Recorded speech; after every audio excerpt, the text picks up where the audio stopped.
Long ago, there lived a man and a woman who had no children.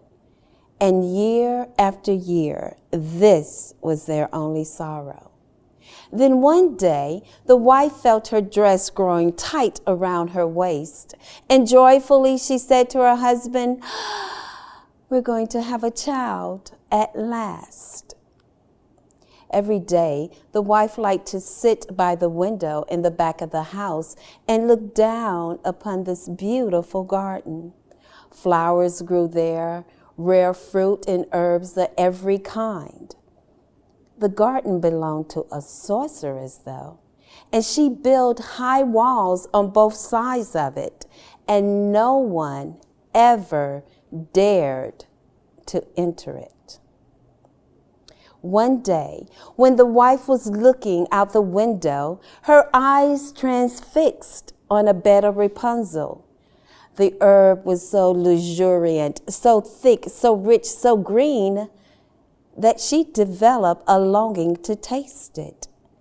Day after day, her cravings grew, until finally she began to suffer for it. Pale and wretched, she said to her husband, "If I don't have some of the Rapunzel in the garden behind the house, I'm going to die." Well, the husband was alarmed to hear such desperate words, for he loved his wife dearly and had no choice but to get some of this Rapunzel. 10 times, 20 times, he circled the garden wall but found no entrance. So from the window, he lowered himself down into the garden and quickly gathered up as much Rapunzel as he could. The wife made a salad of the roots and the greens and devoured it with such a wild taste of hunger. So intensely delicious was the taste that she nearly fainted as she ate it. Yet the next day, her cravings became fiercer than the day before. Once again, the husband lowered himself down into the garden, but this time, as he reached for the Rapunzel, he was greeted by the sorceress. "How dare you steal some of my Rapunzel?" she said. "It will serve you ill." "Have mercy upon me," begged the man, "for my wife is carrying our child, and she looked upon your bed of Rapunzel and developed such a longing for it that without it, she would die. What am I to do?" The sorceress considered his words. "If what you're saying is true, then you may have as much Rapunzel as you need. But you will give me the child that your wife will bear." The frightened man did not want his wife to die, so he agreed to the demands. And when the baby girl was born, the sorceress came into the room, named the girl Rapunzel, and took her away. The sorceress saw to every need of the baby girl. Rapunzel grew to be a fair child with fair skin and an abundance of golden reddish hair. When she was 12 years old, the sorceress took her in the woods to live into a tower. Now, the tower from the outside looked very narrow. However, in the inside, it was large rooms and elegant rooms as well. Yet there was no door, and the only window was at the very top. And when the sorceress wanted to enter the tower, she would stand at the foot of the window and call out, "Rapunzel, Rapunzel, let down your hair." And Rapunzel would untie her silky braids, then tie them around the window frame latch, and all her braids will come down. and the sorceress would grab them and hoist herself up. For years, Rapunzel lived in a tower only to be visited by the sorceress. Then one day, a prince's son was riding through the woods.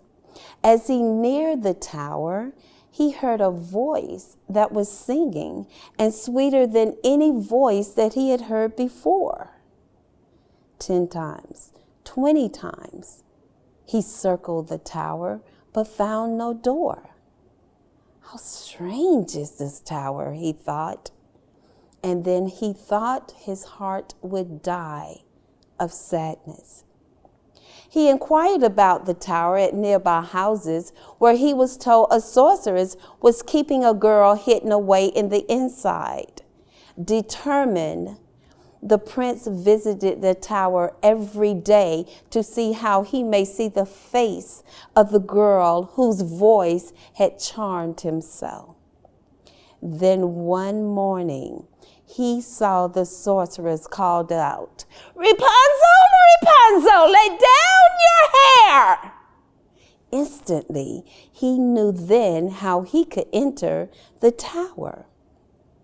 The next evening, he came to the foot of the window and he called out, "Rapunzel, Rapunzel, let down your hair."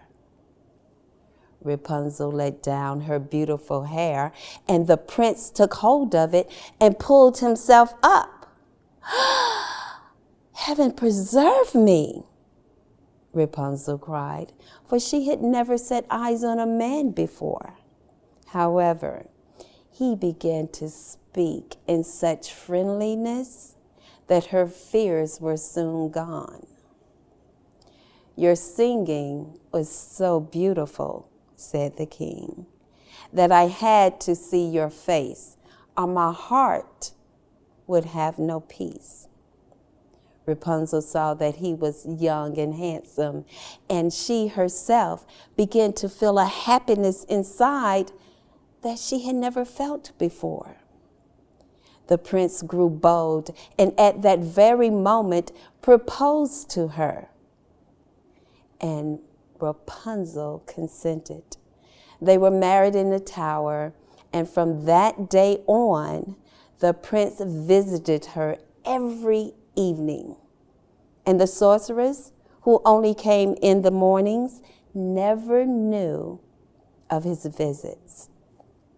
Then one day, when the stepmother came to visit Rapunzel, Rapunzel said, "Stepmother, please, can you help me?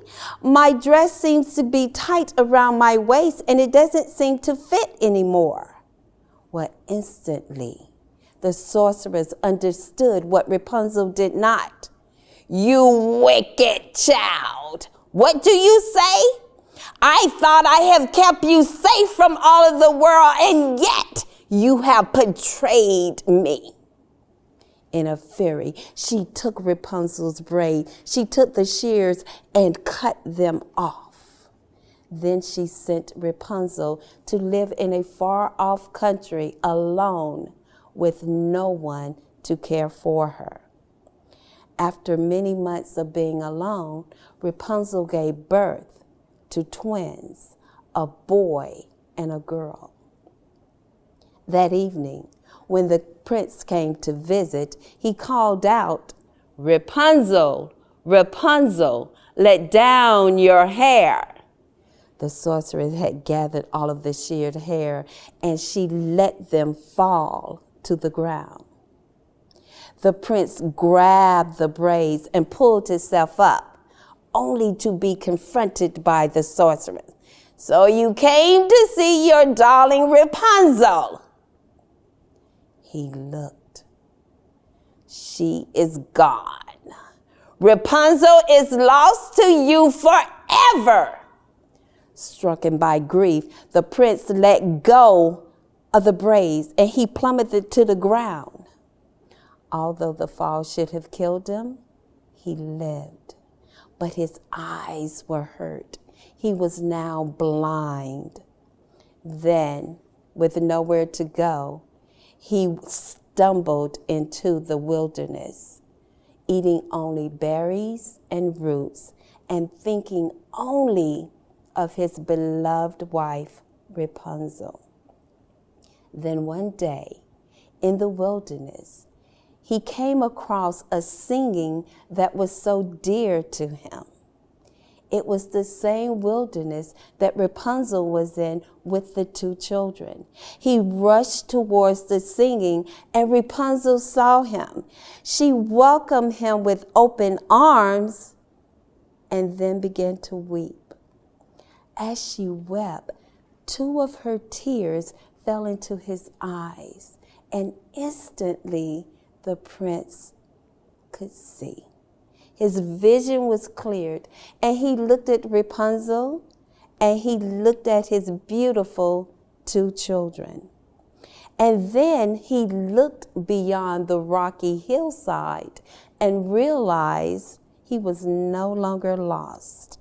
There, he took his family to his kingdom where they all were received with such joy. The family lived a long life, happy and content. My name is Janice Surgener, and you just heard Rapunzel, retold by Paul O. Zielinski.